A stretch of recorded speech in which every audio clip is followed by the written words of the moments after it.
चमत्कारी ताबीज। किसी गांव में लखन नाम का एक नवयुवक रहता था। वो बहुत मेहनती था, पर हमेशा अपने मन में एक शंका लिए रहता कि वो अपने कार्यक्षेत्र में सफल होगा या नहीं। कभी कभी वो इसी चिंता के कारण आवेश में आ जाता और दूसरों पर क्रोधित भी हो उठता। एक दिन उसके गांव में एक प्रसिद्ध महात्मा जी का आगमन हुआ। खबर मिलते ही लखन महात्मा जी से मिलने पहुंचा और बोला, महात्मा जी, मैं कड़ी मेहनत करता हूँ, सफलता पाने के लिए हर एक प्रयत्न करता हूँ, पर फिर भी मुझे सफलता नहीं मिलती। कृपया आप ही कुछ उपाय बताएं। महात्मा जी ने मुस्कुराते हुए कहा, बेटा, तुम्हारी समस्या का समाधान इस चमत्कारी ताबीज में है। मैंने इसके अंदर कुछ मंत्र लिखकर डाले हैं जो तुम्हारी हर बाधा दूर कर देंगे। लेकिन इसे सिद्ध करने के लिए तुम्हें एक रात शमशान में अकेले गुजारनी होगी। शमशान का नाम सुनते ही लखन का चेहरा पीला पड़ गया। लेकिन मैं रात भर अकेले कैसे रहूंगा? लखन कांपते हुए बोला। घबराओ मत, यह कोई मामूली ताबीज नहीं है, ये हर संकट से तुम्हें बचाएगा, महात्मा जी ने समझाया। लखन ने पूरी रात शमशान में बिताई और सुबह होती ही महात्मा जी के पास जा पहुंचा। हे महात्मन, आप महान हैं, सचमुच ये ताबीज दिव्य है, वरना मेरे जैसा डरपोक व्यक्ति रात बिताना तो दूर, शमशान के करीब भी नहीं जा सकता था। निश्चय ही अब मैं सफलता प्राप्त कर सकता हूँ।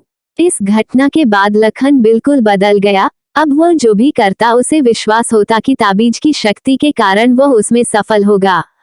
और धीरे धीरे यही हुआ भी, वह गांव के सबसे सफल लोगों में गिना जाने लगा।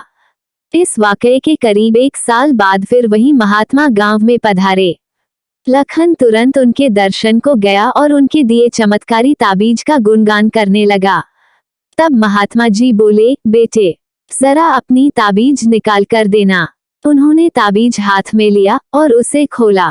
उसे खोलते ही लखन के होश उड़ गए जब उसने देखा कि ताबीज के अंदर कोई मंत्र वंत्र नहीं लिखा हुआ था, वह तो धातु का एक टुकड़ा मात्र था। लखन बोला, ये क्या महात्मा जी, ये तो एक मामूली ताबीज है, फिर इसने मुझे सफलता कैसे दिलाई? महात्मा जी ने समझाते हुए कहा, सही कहा तुमने, तुम्हें सफलता इस ताबीज ने नहीं बल्कि तुम्हारे विश्वास की शक्ति ने दिलाई है। पुत्र, हम इंसानों को भगवान ने एक विशेष शक्ति देकर यहाँ भेजा है। वो है विश्वास की शक्ति। तुम अपने कार्यक्षेत्र में इसलिए सफल नहीं हो पा रहे थे क्योंकि तुम्हें खुद पर यकीन नहीं था, खुद पर विश्वास नहीं था। लेकिन जब इस ताबीज की वजह से तुम्हारे अंदर वो विश्वास पैदा हो गया तो तुम सफल होते चले गए।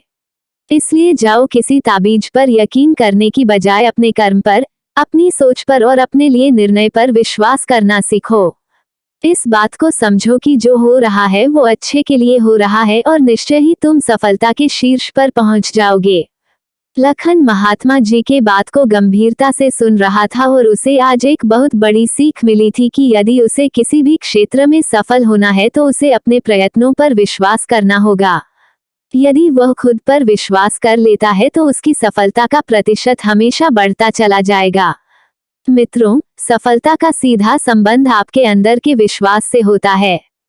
यदि आप खुद पर यकीन रखते हैं तो आपको हाथों में अलग अलग पत्थरों के अंगूठियां पहनने की जरूरत नहीं, माला या ताबीज के साथ की जरूरत नहीं है। बस मन में विश्वास का होना जरूरी है कि आप कर सकते हैं, सफल हो सकते हैं और आप सफल हो जाएंगे। विश्वास रखिए, आगे बढ़िए और सफलता पाइए।